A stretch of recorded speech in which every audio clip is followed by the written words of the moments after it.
Waalaikumsalam.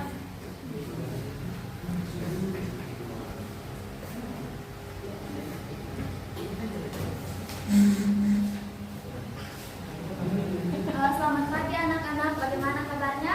Baik. Alhamdulillah, semoga kita semua dalam keadaan sehat, semangat dan selalu dalam lindungan Allah Subhanahu wa taala. Sebelum Ibu lanjut, yang di belakang silakan maju ke depan, isi bangku yang kosong.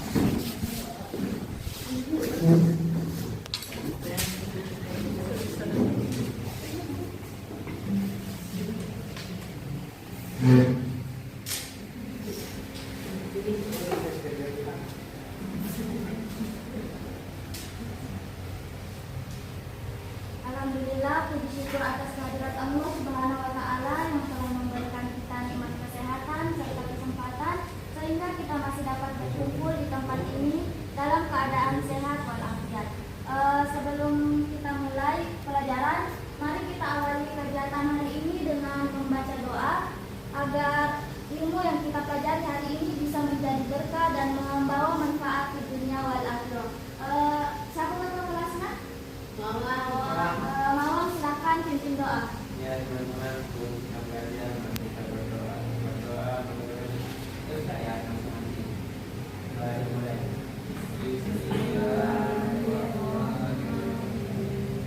Rabbi zidni ilman warzuqni rahmana. Terima kasih kepada kakak kelasnya yang telah memimpin doa. Selanjutnya Ibu akan absen, jadi dengarkan namanya masing-masing ya. Ada yang punya pulpen? Kasus. Kok ada?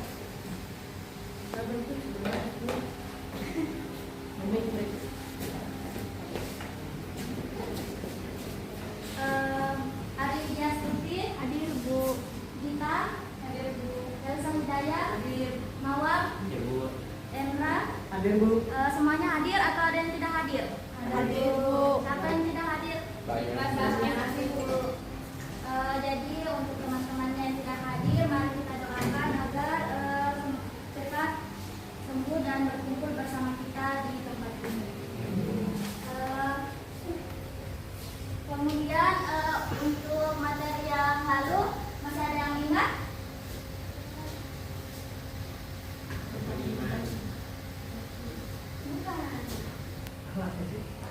Ahlak tercela. Jadi apa yang masih kalian ingat tentang ahlak tercela itu? Baik. Jadi ahlak tercela itu yaitu perilaku yang buruk. Nah, hari ini kita akan membahas tentang riya dan sum'ah. Tentang riya dan sum'ah, tujuan pembelajaran kita pada hari ini yang pertama yaitu peserta didik dapat menganalisis pengertian, dalil dan contoh perilaku riya dan sum'ah. Yang kedua, peserta didik dapat menganalisis dampak negatif dan cara menghindari perilaku riya dan sum'ah. Sebelumnya kalian pasti sudah pernah mendengar kata riya dan sum'ah itu. Jadi yang ada di pemahaman kalian, menurut kalian apa itu riya dan sum'ah?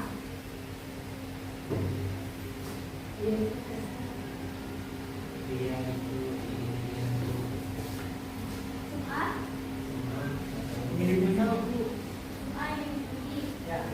Jadi riya dan sum'ah itu memang tujuannya itu sama-sama ingin dipuji oleh manusia.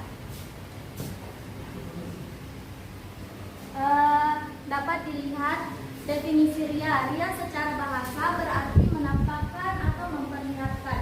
Secara istilah, riya yaitu melakukan ibadah dengan niat supaya mendapat pujian atau penghargaan dari orang lain.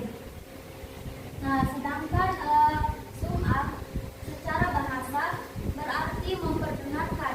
Secara istilah, sum'ah yaitu memberitahukan atau memperdengarkan amal ibadah yang dilakukan kepada orang lain agar dirinya mendapat pujian atau sambutan.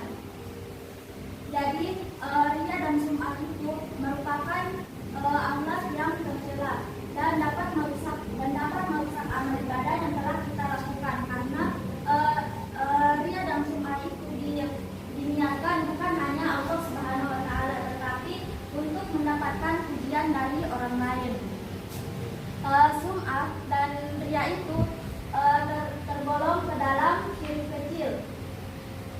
Dia dikatakan syirik kecil karena dia menyekutukan Allah di dalam niatnya. Dalil tentang menghindari sifat ria dan sum'ah. Satu orang ada yang bisa bacakan ayatnya? Bismillahirrahmanirrahim. Ya ayyuhalladzina amanu la tubtilu shadaqatikum bil manni wal adha kalladzi yunfiqu malahu ria'an nasi wa la yu'minu billahi wal yawmil akhir famathaluhu kamathali safwani 'alaihi ghurabun fa'asabahu wabil fahusolda la yaqdiruna 'ala syai'in mimma kasabu wallahu la yahdil qaumal kafirin. Oke, artinya coba Ririn bacakan artinya. Wahai orang-orang beriman, janganlah kau merusak sedekahmu dengan menyebut-nyebutnya dan menyakiti perasaan penerima, seperti orang yang menyimpahkan hartanya karena ria kepada manusia dan tidak beriman kepada Allah dan hari akhir. Perumpamaannya orang itu seperti batu yang licin yang di atasnya ada debu, kemudian batu itu ditimpa hujan lebat, maka tinggallah batu itu licin lagi.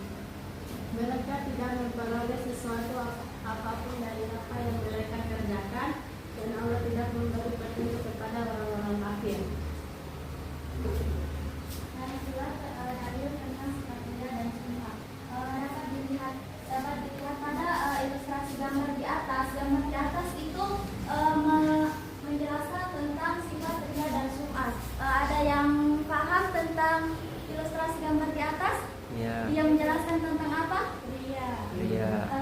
Jadi kayak contohnya orang ini memberi kepada orang yang miskin, tetapi dia sambil bersuah foto. Jadi itu termasuk orang yang ria karena dia mengambil gambar. Tujuannya itu agar dia dipuji oleh orang lain. Selanjutnya, sebelum kita lanjut ke materi ini, kita akan briefing dulu. Jadi semuanya silakan berdiri.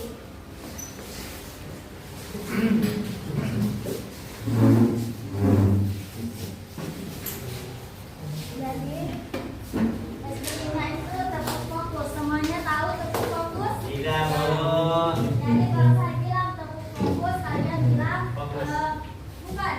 Kalian bilang melihat, mendengar, mengingat, fokus. Oke? Contohnya begini. Tepuk fokus.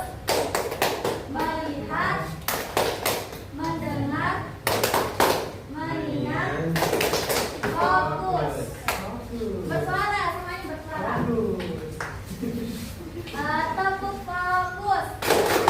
Melihat, mendengar, mengingat, fokus. Sekali lagi, tadi masih ada yang salah. Tepuk fokus. Melihat, mendengar, mengingat, fokus. Semuanya silakan duduk kembali.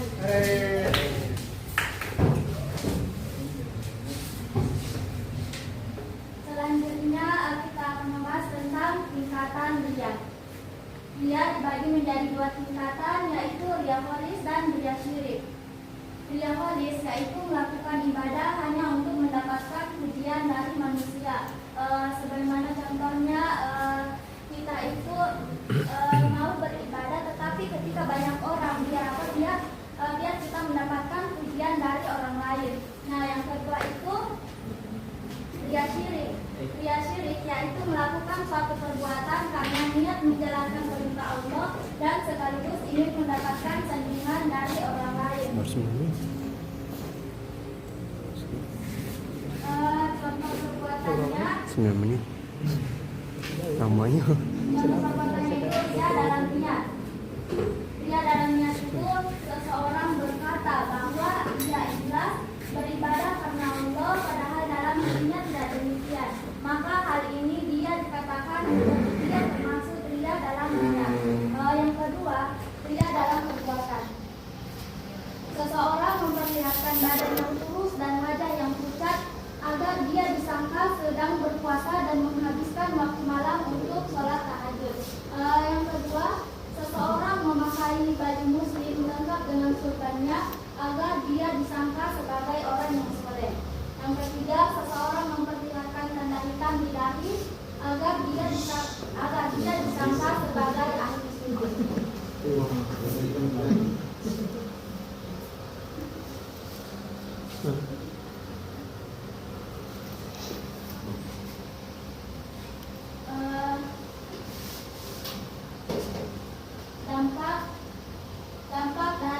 Dampak negatif dari sifat ria dan sum'ah.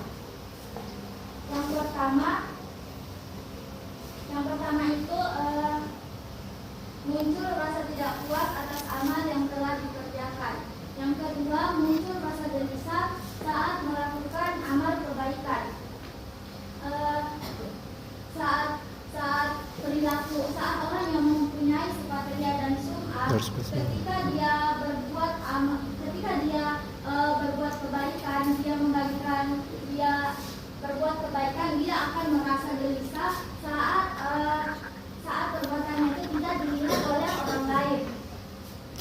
Yang kedua, merusak nilai pahala dari suatu ibadah, bahkan bisa hilang sama sekali. Karena perilaku ria dan sum'ah itu niat awalnya itu untuk dipuji, bukan untuk Allah Subhanahu wa Ta'ala, maka semua pahala dari suatu ibadah yang telah dia kerjakan itu akan hilang sama sekali, bahkan menjadi sia-sia. Jadi tidak ada gunanya dia berbagi, tetapi pahalanya hilang. Yang ketiga, mengurangi kepercayaan dan simpati dari orang lain. Dikarenakan kebiasaan beramalnya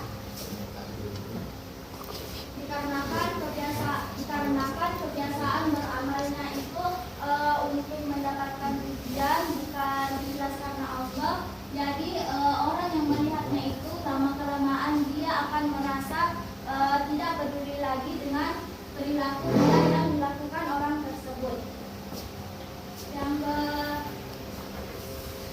kelima, menyesal apabila amalannya tidak diperhatikan oleh orang lain.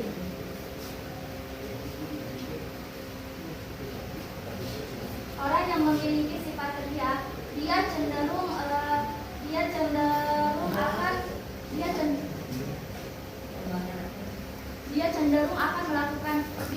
akan malas melakukan amal ketika tidak ada yang memperhatikannya. Tetapi ketika dia sudah terlanjur beramal,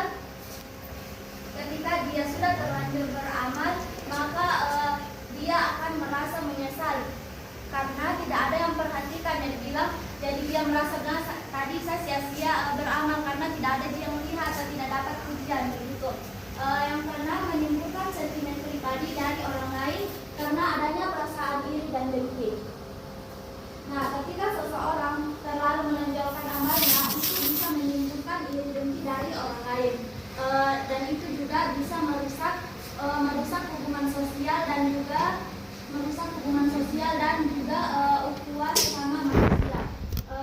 Oleh karena itu, Islam mengajarkan untuk menyembunyikan amal agar tidak terjadi fitnah. Selanjutnya, cara menghindari sifat ria dan sum'ah. Cara menghindari sifat ria dan sum'ah itu ada 6. Yang pertama, kita harus meluruskan niat.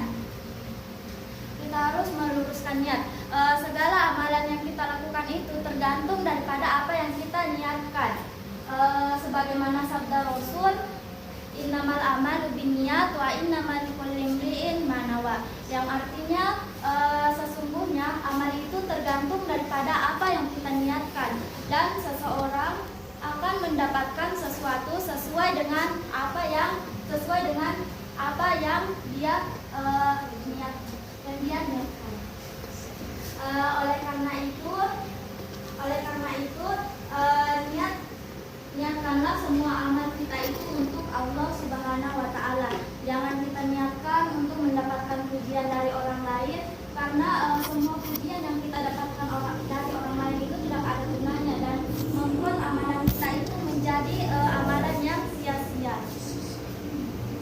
selanjutnya memperbanyak rasa syukur. Memperbanyak rasa syukur. Pada dasarnya setiap amal ibadah yang kita lakukan itu merupakan karunia dari Allah Subhanahu wa taala. Oleh karena itu sudah sepantasnya kita harus bersyukur kepada Allah Subhanahu wa taala atas karunia yang telah Dia berikan kepada kita. Sebagaimana dalam Quran surah Ibrahim ayat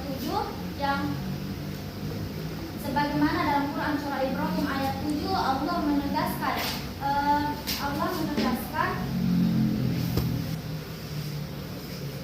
barang siapa yang bersyukur atas nikmatku, niscaya akan aku tambahkan nikmat itu. Akan tetapi barang siapa yang kufur kepada nikmatku, sungguh azabku sangatlah pedih.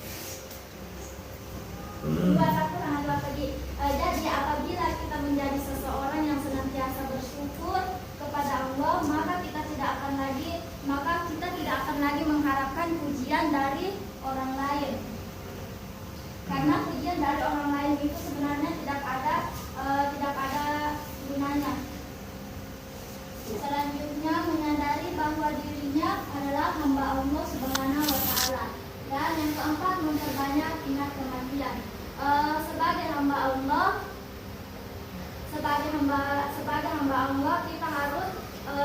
kita harus mengingat bahwa kehidupan di dunia ini hanyalah kehidupan yang sementara. Kehidupan akhiratlah yang akan menjadi kehidupan yang kekal abadi. Oleh karena itu kita tidak usah mengharapkan pujian dari orang lain, sebab pujian dari orang lain itu hanyalah pujian semu atau pujian yang sifatnya sementara. Dan pujian itu juga bisa menjadikan kita sebagai orang yang lalai serta berpotensi menghilangkan pahala kebaikan yang telah kita lakukan.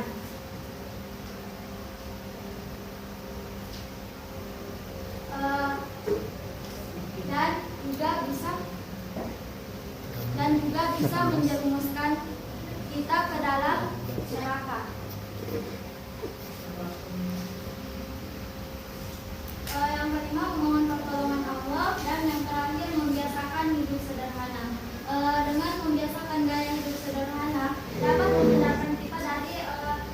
menghindarkan kita dari ingin tampak menonjol di hadapan orang lain. Dan dengan membiasakan hidup sederhana itu akan membuat seseorang menjadi lebih ikhlas dalam beramal.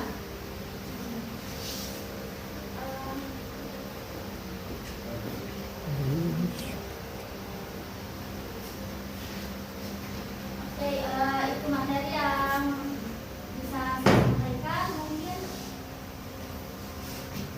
Mungkin kita akan lanjut ke sesi selanjutnya, yaitu pembagian kelompok. Jadi untuk kelompoknya itu dibagi menjadi 4 kelompok. Perempuan 2 kelompok, laki-laki juga 2 kelompok. Jadi laki-laki itu 4 orang ke sini, Fikri sampai sini, terus Yusuf sampai Akmal dari kelompok 2. Kameramen juga. Ari sampai Sukma kelompok 3 dan Gita ke belakang sampai Nisa kelompok 4. Jadi duduk sesuai dengan kelompoknya masing-masing.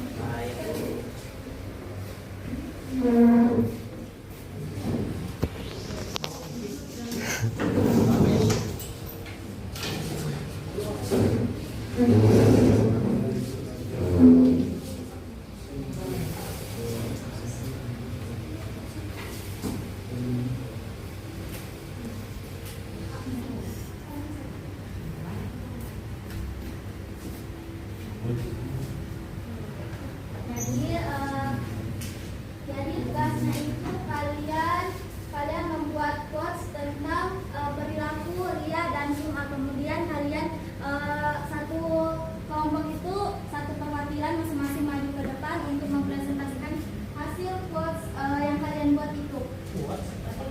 Oh, apa kos bu?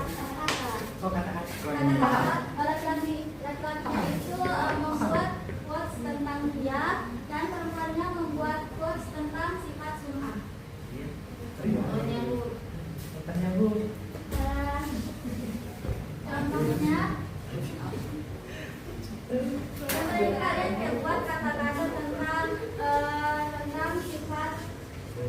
Kalian buat kata-kata tentang sifat dia. Contohnya sifat dia itu kita harus menghilangkan sifat dia dalam diri agar dan kita harus menghilangkan 21.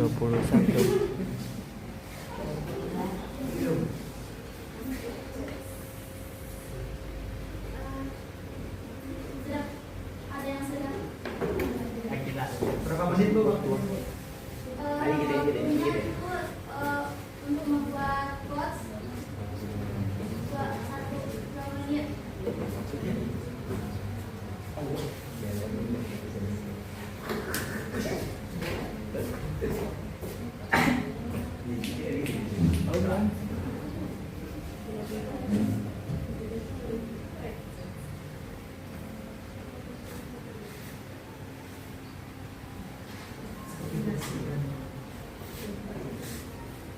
Dia itu seperti takdir cewek.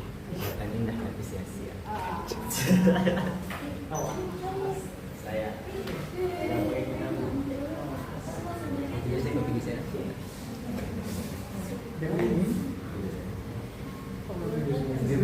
Tapi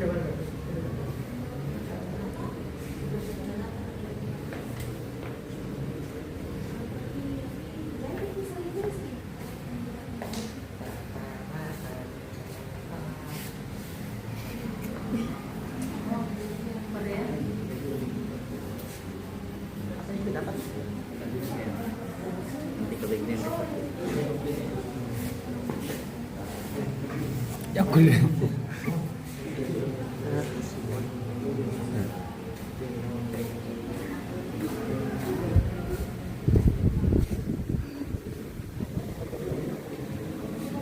Dua puluh tiga. Cuaca di pasti.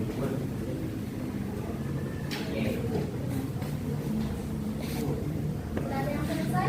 udah Bu. Semuanya sudah selesai? Sudah bu. Itu untuk kelompok yang lain. Ya, dia baik. Langsung saja dulu bu.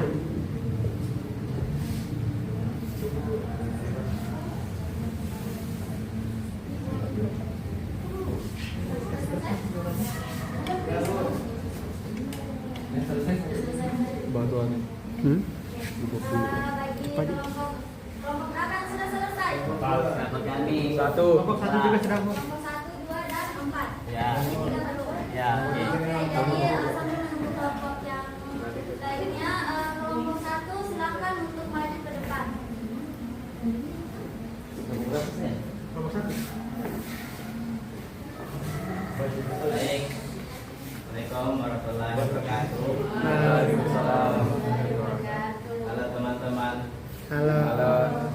Hai.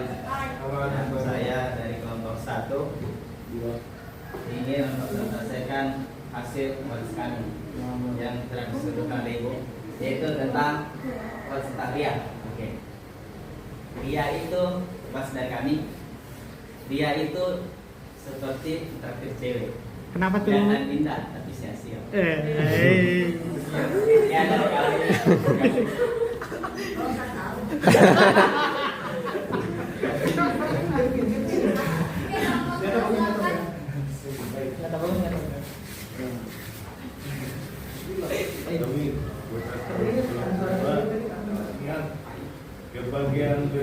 Kebahagiaan yang lebih besar ketika kamu AI.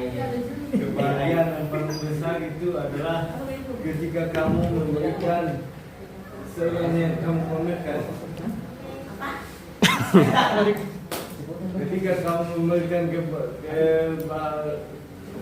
memberikan sesuatu sama orang, tetapi sesuatu tersebut itu adalah yang kamu komitkan sendiri. Ya.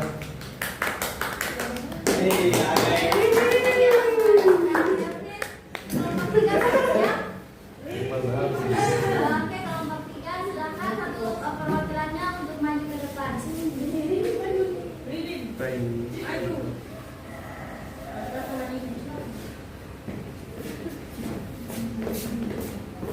Assalamualaikum warahmatullahi wabarakatuh. Waalaikumsalam warahmatullahi Wabarakatuh.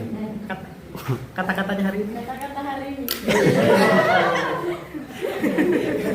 Tetaplah menyebarkan kebaikan walau ya, karena penilaian manusia hanyalah tipuan dunia. Terima kepada kelompok 3. Sekarang perwakilan dari kelompok 4. Silakan menjelaskan. Patrenya di situ patrenya. Sebelum mengeluarkan perkataan, maka pikirkanlah karena sum'ah hanya akan mendapat kebencian. Lebih baik diam daripada menyakiti hati saudara sendiri. Boleh.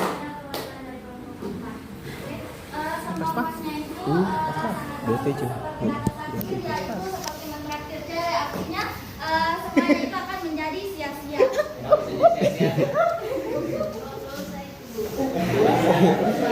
Sia-sia dan juga mendapat dosa. Oke. Jadi itulah tadi Cewek ini. Bakti kalau mama. Kesimpulan pada materi hari ini, ria dan sum'ah adalah sikap mencela yang dapat merusak ibadah dan menjadikan kita dan merusak amal ibadah yang telah kita perbuat. Keduanya itu termasuk ke dalam diri kecil karena menjadikan ridho manusia sebagai tujuan ibadah, bukan karena Allah semata. Amal yang dilakukan dengan ria dan sum'ah itu tidak diterima pahalanya oleh Allah Subhanahu wa ta'ala. Kemudian ada beberapa cara yang dapat kita lakukan untuk menghindari sifat ria dan sum'ah. Yang pertama itu kita harus meluruskan niat karena Allah Subhanahu wa ta'ala.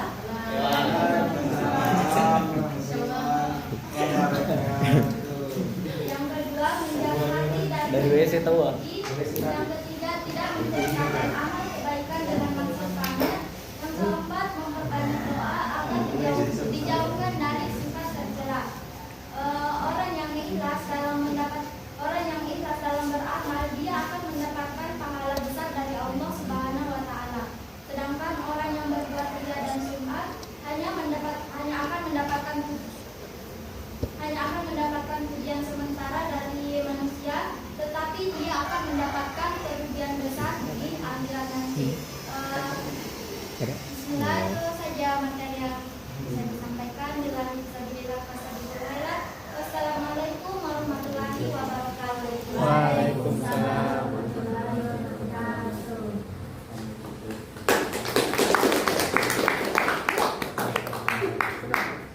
Tunggu sampai keluar.